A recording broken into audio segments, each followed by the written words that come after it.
The Vietnam War was one of the longest and most controversial wars in American history.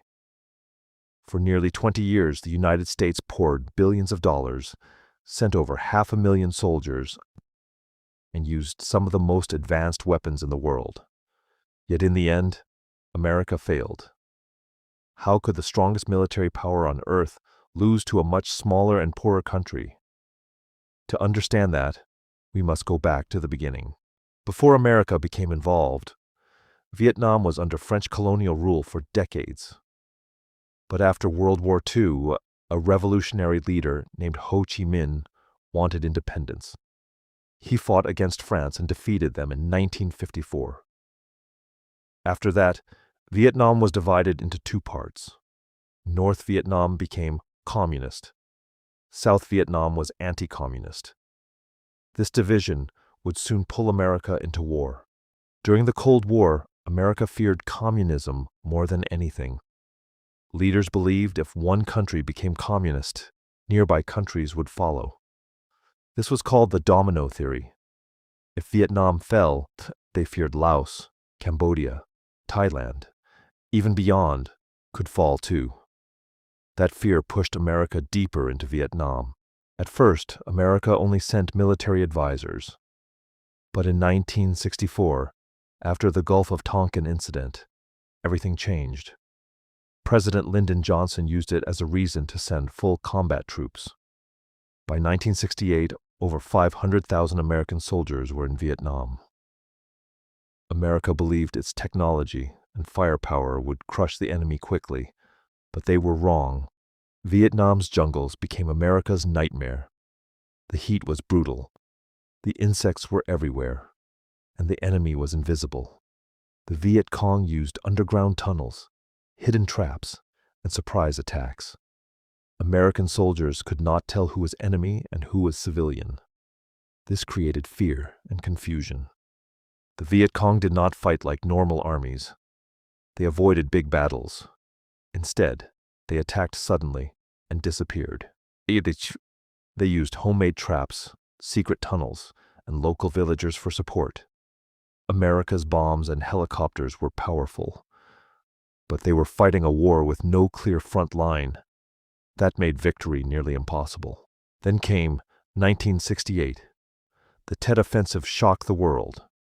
North Vietnamese and Viet Cong forces attacked over 100 cities at once. Militarily, America fought them back. But politically, it was a disaster. The U.S. government had said the enemy was weak. Now the world saw the opposite. Trust collapsed. This was the first television war.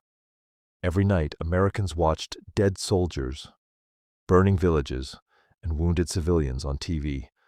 Families began asking, "Why are we fighting this war?" Public support started falling fast. The war no longer looked heroic. It looked endless. Students protested in colleges. Thousands marched in Washington. Some burned draft cards. Even soldiers began questioning the war. The country became divided.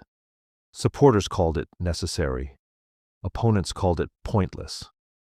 America was fighting two wars, one in Vietnam, one at home.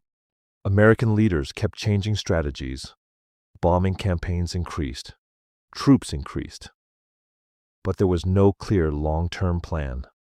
Many decisions were based on politics, not battlefield reality. Presidents wanted to avoid looking weak, but that only made the war longer. North Vietnam had one major advantage. They were fighting for their homeland. They were willing to lose millions if necessary. For them, surrender was not an option. Their motivation was stronger than America expected.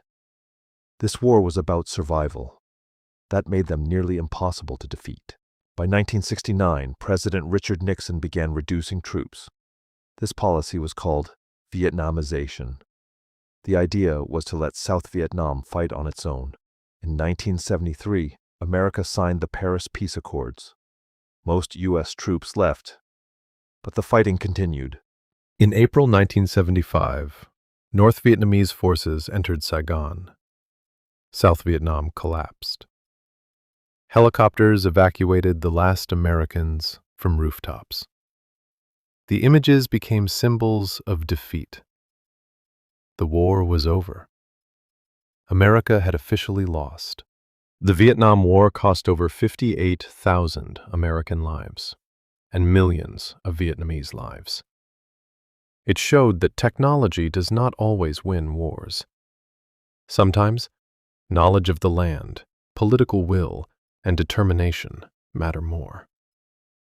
For America, Vietnam became a painful lesson, a lesson written in blood, politics, and history.